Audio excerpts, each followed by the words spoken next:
ಇಡೀ ದೇಶನ ತುದಿಗಾಲೊಳಗೆ ನಿಂತು ಕಾಯ್ತಿರುವಂಥ ರಣಜಿ ಟ್ರೋಫಿ ಫೈನಲ್ ನಮ್ಮ ಹುಬ್ಬಳ್ಳಿ ಒಳಗೆ ನಡೆಯಕತ್ತೈತಿ. ಈ ಒಂದು ರಣಜಿ ಟ್ರೋಫಿ ಫೈನಲ್ ಒಳಗೆ ನಮ್ಮ ಕರ್ನಾಟಕದ ಟೀಮ್ ಮತ್ತು ಜಮ್ಮು ಮತ್ತು ಕಾಶ್ಮೀರದ ಟೀಮ್ ಎರಡೂ ಬಹಳ ರೋಚಕವಾಗಿ ಸೆಣಸಾಡಲಾಕ ರೆಡಿ ಆಗಿದ್ದಾವೆ. ಈಗಾಗಲೇ ಜಮ್ಮು ಕಾಶ್ಮೀರದ ಟೀಮ್ ನಮ್ಮ ಹುಬ್ಬಳ್ಳಿಗೆ ಬಂದು ಇಳಿದು ಈಗಾಗಲೇ ಪ್ರಾಕ್ಟೀಸ್ ಸಹಿತ ಮಾಡೈತಿ. ಕರ್ನಾಟಕದ ಟೀಮ್ ಸಹಿತ ಹುಬ್ಬಳ್ಳಿಗೆ ಬಂದು ಇಳಿದು ಪ್ರಾಕ್ಟೀಸ್ ಆರಂಭ ಆಗೈತಿ. ಮತ್ತು ಇವತ್ತು ಎರಡು ತಂಡಗಳ ಕ್ಯಾಪ್ಟನ್ಸ್ ಸೇರಿ ಪತ್ರಿಕಾಗೋಷ್ಠಿಯನ್ನು ಕೂಡ ಮಾಡಿದ್ದಾರೆ. ಹಿಂಗಿದ್ದಾಗ ನಿನ್ನೆ ಒಂದು ನಮ್ಮ ಕರ್ನಾಟಕದ ಟೀಮ್ ಹುಬ್ಬಳ್ಳಿಗೆ ಬಂದಾಗ ಪ್ರಸಿದ್ಧ ಕೃಷ್ಣ ಮತ್ತು ಕೆ ಎಲ್ ರಾಹುಲ್ ಇಬ್ಬರು ಬಂದಿರಲಿಲ್ಲ.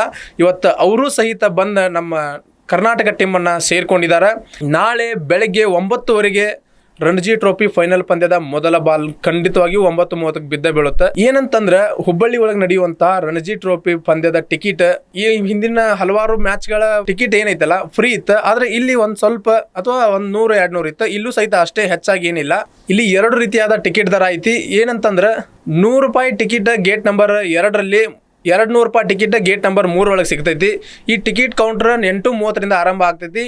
ನೀವು ಗ್ರೌಂಡಿಗೆ ಹೋಗಿ ಟಿಕೆಟನ್ನು ತಗೋಬೇಕಾಗೈತಿ. ಇನ್ನು ಮತ್ತು ಆನ್ಲೈನಲ್ಲಿ ಟಿಕೆಟ್ ಲಭ್ಯನ ಅಂತೇಳಿ ಭಾಳಷ್ಟು ಜನ ಕೇಳ್ತಾ ಇದ್ರಿ. ಇದ್ರ ಬಗ್ಗೆ ಯಾವುದೇ ಕೇಸಿಂದ ನಿಖರವಾದಂಥ ಮಾಹಿತಿ ಲಭ್ಯ ಇಲ್ಲ.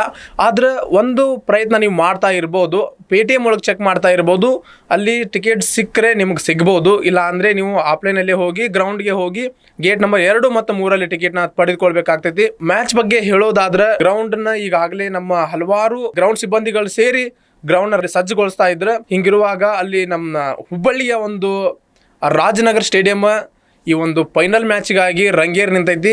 ಯಾವುದೇ ಕಾರಣಕ್ಕೂ ನಮ್ಮ ಉತ್ತರ ಕರ್ನಾಟಕ ಮಂದಿ, ಅದ್ರಾಗ ಹುಬ್ಬಳ್ಳಿ ಧಾರವಾಡ ಮಂದಿ ಈ ಮ್ಯಾಚ್ನ ಮಿಸ್ ಮಾಡಬೇಡ್ರಿ. ಮಿಸ್ ಮಾಡ್ದನ್ನು ನೋಡ್ರಿ.